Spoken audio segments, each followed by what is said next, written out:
بسم اللہ الرحمن الرحیم۔ شروع اللہ کا نام لے کر جو بڑا مہربان نہایت رحم والا ہے۔ یہ ایک سورہ ہے جس کو ہم نے نازل کیا اور اس کے احکام کو فرض کر دیا اور اس میں صاف صاف آیتیں نازل کی تاکہ تم یاد رکھو۔ بدکاری کرنے والی عورت اور بدکاری کرنے والا مرد جب ان کی بدکاری ثابت ہو جائے تو دونوں میں سے ہر ایک کو 100 درے مارو، اور اگر تم اللہ اور روز آخر پر ایمان رکھتے ہو تو اللہ کے قانون کو نافذ کرنے میں تمہیں ان پر ہرگز ترس نہ آئے، اور چاہیے کہ ان کی سزا کے وقت مسلمانوں کی ایک جماعت بھی موجود ہو۔ بدکار مرد تو بدکار یا مشرک عورت کے سوا کسی سے نکاح نہیں کرتا، اور بدکار عورت کو بھی بدکار یا مشرک مرد کے سوا اور کوئی نکاح میں نہیں لاتا، اور یہ یعنی بدکار عورت سے نکاح کرنا مومنوں پر حرام ہے۔ اور جو لوگ پرہیزگار عورتوں کو بدکاری کا عیب لگائیں اور اس پر 4 گواہ نہ لائیں تو ان کو 80 درے مارو، اور کبھی ان کی شہادت قبول نہ کرو، اور یہی بد کردار ہیں۔ ہاں، جو اس کے بعد توبہ کر لیں اور اپنی حالت سنوار لیں تو اللہ بھی بخشنے والا ہے، مہربان ہے۔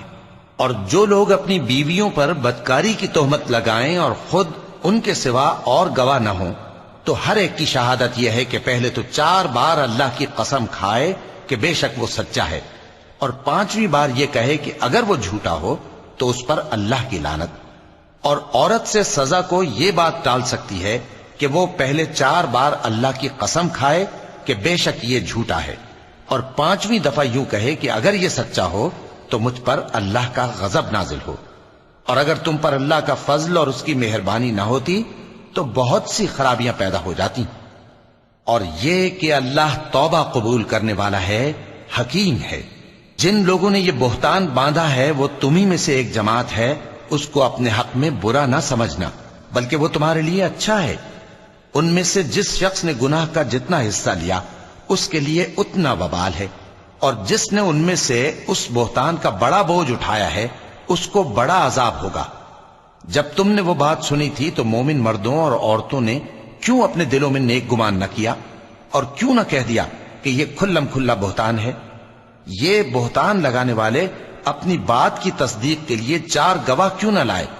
تو جب یہ گواہ نہیں لا سکے تو اللہ کے نزدیک یہی جھوٹے ہیں۔ اور اگر دنیا اور آخرت میں تم پر اللہ کا فضل اور اس کی رحمت نہ ہوتی تو جس شغل میں تم منہمک تھے اس کی وجہ سے تم پر بڑا سخت عذاب نازل ہوتا،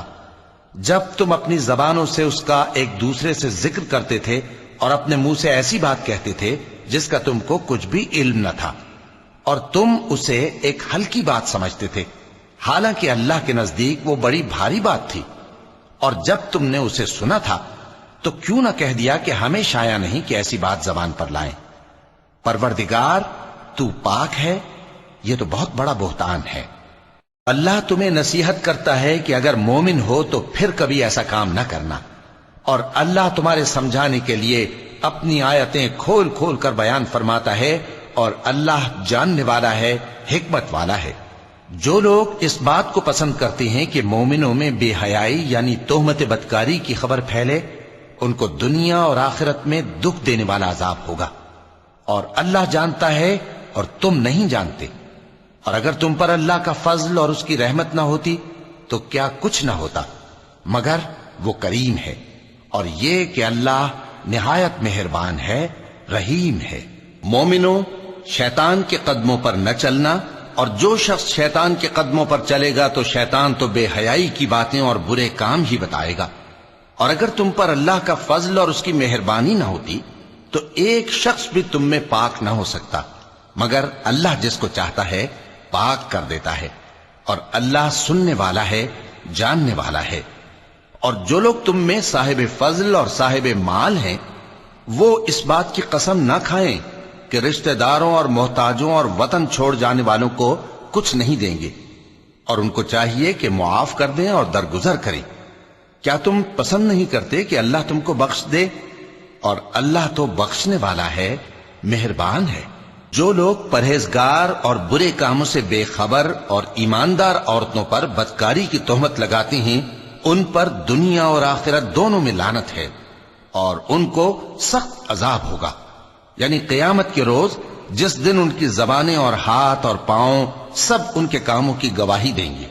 اس دن اللہ ان کو ان کے اعمال کا پورا پورا اور ٹھیک ٹھیک بدلہ دے گا، اور ان کو معلوم ہو جائے گا کہ اللہ برحق اور حق کو ظاہر کرنے والا ہے۔ ناپاک عورتیں ناپاک مردوں کے لیے ہیں، اور ناپاک مرد ناپاک عورتوں کے لیے،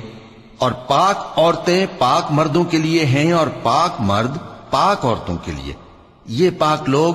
ان جھوٹوں کی باتوں سے بری ہیں، اور ان کے لیے بخشش اور نیک روزی ہے۔ مومنوں، اپنے گھروں کے سوا دوسرے لوگوں کے گھروں میں گھر والوں سے اجازت لیے اور ان کو سلام کیے بغیر داخل نہ ہوا کرو، یہ تمہارے حق میں بہتر ہے، اور ہم یہ نصیحت اس لیے کرتے ہیں کہ شاید تم یاد رکھو۔ پھر اگر تم گھر میں کسی کو موجود نہ پاؤ تو جب تک تم کو اجازت نہ دی جائے اس میں مت داخل ہو، اور اگر یہ کہا جائے کہ اس وقت لوٹ جاؤ تو لوٹ جایا کرو، یہ تمہارے لیے بڑی پاکیزگی کی بات ہے، اور جو کام تم کرتے ہو اللہ سب جانتا ہے۔ ہاں،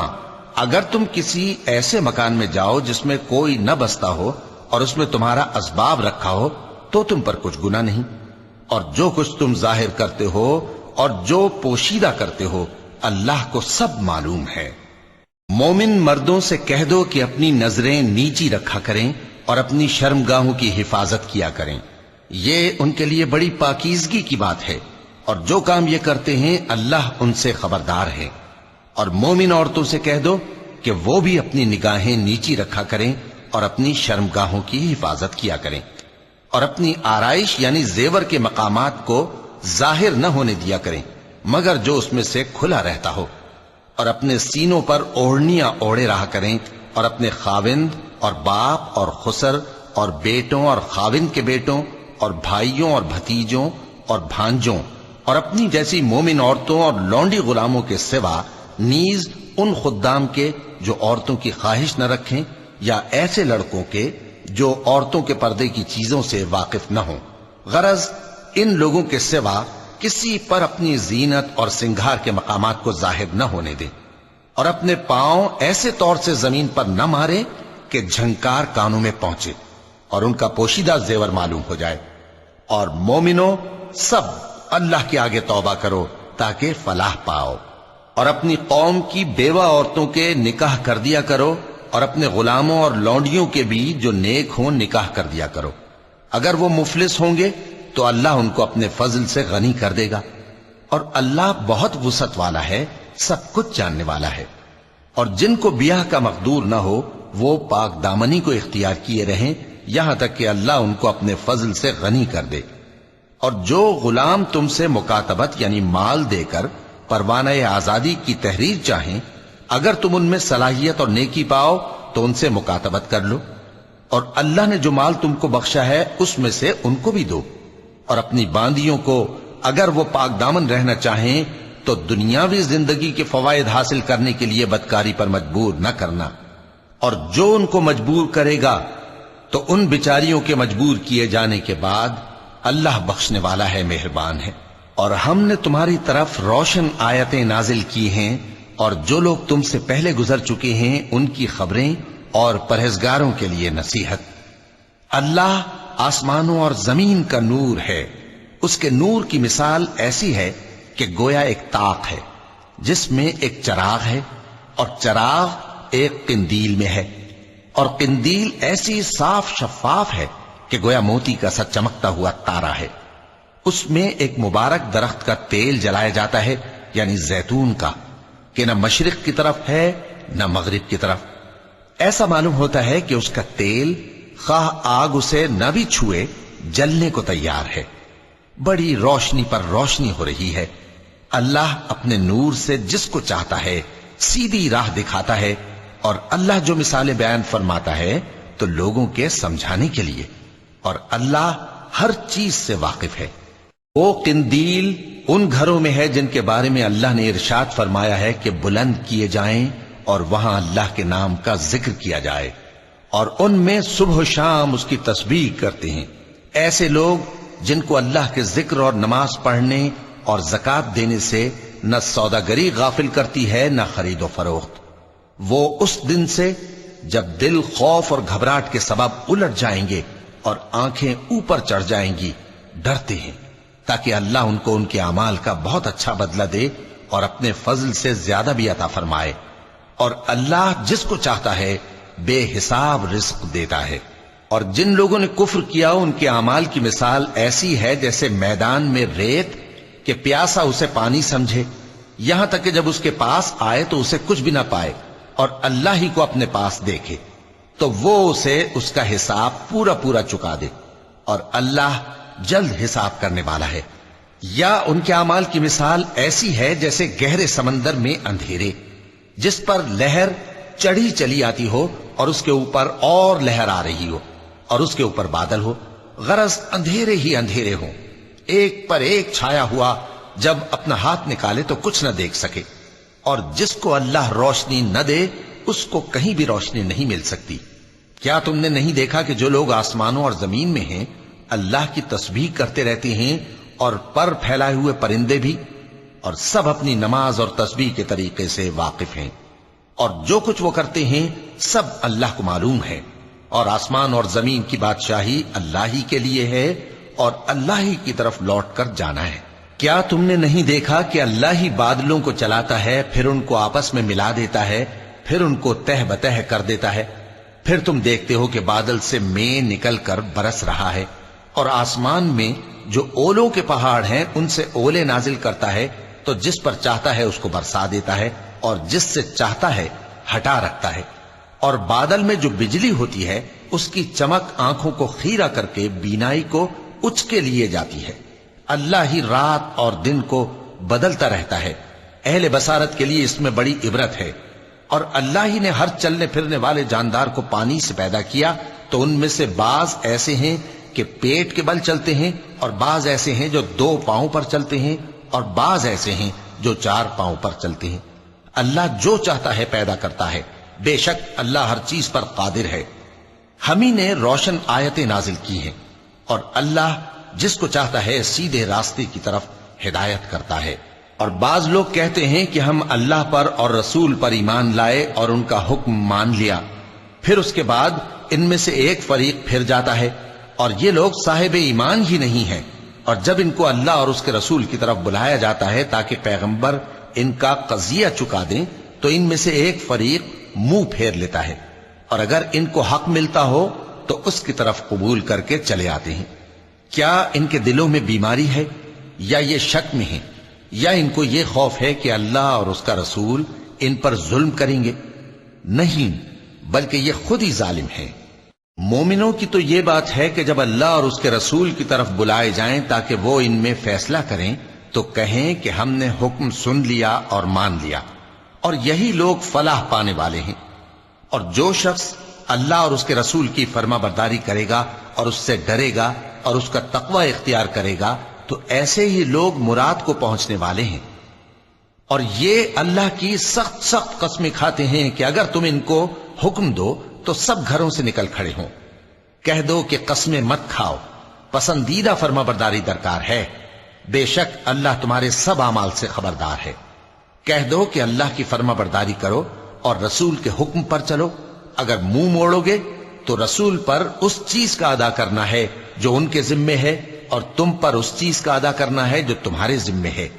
اور اگر تم ان کے فرمان پر چلو گے تو سیدھا رستہ پالو گے، اور رسول کے ذمے تو صاف صاف پہنچا دینا ہے۔ جو لوگ تم میں سے ایمان لائے اور نیک کام کرتے رہے ان سے اللہ کا وعدہ ہے کہ ان کو ملک کا حاکم بنا دے گا، جیسا ان سے پہلے لوگوں کو حاکم بنایا تھا، اور ان کے دین کو جسے اس نے ان کے لیے پسند کیا ہے مستحکم و پائیدار کرے گا، اور خوف کے بعد ان کو امن بخشے گا۔ وہ میری عبادت کریں گے اور میرے ساتھ کسی چیز کو شریک نہ بنائیں گے، اور جو اس کے بعد کفر کرے تو ایسے ہی لوگ بد کردار ہیں۔ اور نماز پڑھتے رہو اور زکوٰۃ دیتے رہو اور پیغمبر کے فرمان پر چلتے رہو تاکہ تم پر رحمت کی جائے، اور ایسا خیال نہ کرنا کہ کافر لوگ ہم کو زمین میں مغلوب کر دیں گے، ان کا ٹھکانہ دوزخ ہے اور وہ بہت برا ٹھکانہ ہے۔ مومنوں، تمہارے باندی غلام اور جو بچے تم میں سے بلوغ کو نہیں پہنچے 3 دفعہ یعنی 3 اوقات میں تم سے اجازت لیا کریں، ایک تو نماز فجر سے پہلے، اور دوسرے گرمی کی دوپہر کو جب تم کپڑے اتار دیتے ہو، اور تیسرے عشاء کی نماز کے بعد۔ یہ 3 وقت تمہارے پردے کے ہیں، ان کے آگے پیچھے یعنی دوسرے وقتوں میں نہ تم پر کچھ گناہ ہے اور نہ ان پر، کہ کام کاج کے لیے ایک دوسرے کے پاس آتے رہتے ہو۔ اس طرح اللہ اپنی آیتیں کھول کھول کر بیان فرماتا ہے، اور اللہ بڑا علم والا ہے، بڑا حکمت والا ہے۔ اور جب تمہارے لڑکے بالغ ہو جائیں تو ان کو بھی اسی طرح اجازت لینی چاہیے جس طرح ان سے اگلے یعنی بڑے آدمی اجازت حاصل کرتے رہے ہیں۔ اس طرح اللہ تم سے اپنی آیتیں کھول کھول کر بیان فرماتا ہے، اور اللہ جاننے والا ہے، حکمت والا ہے۔ اور بڑی عمر کی عورتیں جن کو نکاح کی توقع نہیں رہی اور وہ زائد کپڑے اتار کر سر ننگا کر لیا کریں تو ان پر کچھ گناہ نہیں، بشرطے کہ اپنی زینت کی چیزیں نہ ظاہر کریں، اور اگر اس سے بھی بچیں تو یہ ان کے حق میں بہتر ہے، اور اللہ سنتا ہے، جانتا ہے۔ نہ تو اندھے پر کچھ گناہ ہے اور نہ لنگڑے پر اور نہ بیمار پر اور نہ خود تم پر کہ اپنے گھروں سے کھانا کھاؤ، یا اپنے باپ دادا کے گھروں سے، یا اپنی ماؤں کے گھروں سے، یا بھائیوں کے گھروں سے، یا اپنی بہنوں کے گھروں سے، یا اپنے چچاؤں کے گھروں سے، یا اپنی پھوپھیوں کے گھروں سے، یا اپنے ماموؤں کے گھروں سے، یا اپنی خالاؤں کے گھروں سے، یا اس گھر سے جس کی کنجیاں تمہارے ہاتھ میں ہوں، یا اپنے دوستوں کے گھروں سے۔ اور اس کا بھی تم پر کچھ گناہ نہیں کہ سب مل کر کھانا کھاؤ یا جدا جدا۔ پھر جب گھروں میں جایا کرو تو اپنے گھر والوں کو سلام کیا کرو، یہ اللہ کی طرف سے مبارک اور پاکیزہ تحفہ ہے۔ اس طرح اللہ اپنی آیتیں کھول کھول کر بیان فرماتا ہے تاکہ تم سمجھو۔ مومن تو وہ ہیں جو اللہ پر اور اس کے رسول پر ایمان لائے، اور جب کبھی ایسے کام کے لیے جو جمع ہو کر کرنے کا ہو پیغمبر کے پاس جمع ہوں تو ان سے اجازت لیے بغیر چلے نہیں جاتے۔ اے پیغمبر، جو لوگ تم سے اجازت حاصل کرتے ہیں وہی اللہ پر اور اس کے رسول پر ایمان رکھتے ہیں۔ سو جب یہ لوگ تم سے کسی کام کے لیے اجازت مانگا کریں تو ان میں سے جسے چاہا کرو اجازت دے دیا کرو، اور ان کے لیے اللہ سے بخشش مانگا کرو، کچھ شک نہیں کہ اللہ بخشنے والا ہے، مہربان ہے۔ مومنو، پیغمبر کے پکارنے کو ایسا خیال نہ کرنا جیسا تم آپس میں ایک دوسرے کو پکارتے ہو۔ بے شک اللہ کو وہ لوگ معلوم ہیں جو تم میں سے آنکھ بچا کر کھسک جاتے ہیں۔ تو جو لوگ ان کے حکم کی مخالفت کرتے ہیں ان کو ڈرنا چاہیے کہ ایسا نہ ہو کہ ان پر کوئی آفت پڑ جائے یا تکلیف دینے والا عذاب نازل ہو۔ دیکھو، جو کچھ آسمانوں اور زمین میں ہے سب اللہ ہی کا ہے۔ جس طریق پر تم ہو وہ اسے جانتا ہے، اور جس روز لوگ اس کی طرف لوٹائے جائیں گے تو جو عمل وہ کرتے رہے وہ ان کو بتا دے گا، اور اللہ ہر چیز سے واقف ہے۔ صدق اللہ العظیم۔